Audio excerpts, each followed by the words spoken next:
ആറ്റലായ റസൂലിന്റെ പേരക്കിടാങ്ങളാണവർ. ആരാരും വാഴ്ത്തും സോദരർ. ആരംഭ പേർ ഹസൻ ഹുസൈൻ. ഹസനുണ്ടൊരുത്തി ഭാര്യയായി ജഹദയെന്നാണവൾക്കു പേർ.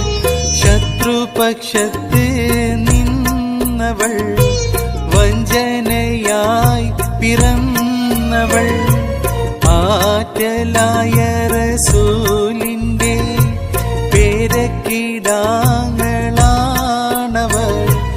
ആരാരും വാഴ്ത്തും സോദരർ.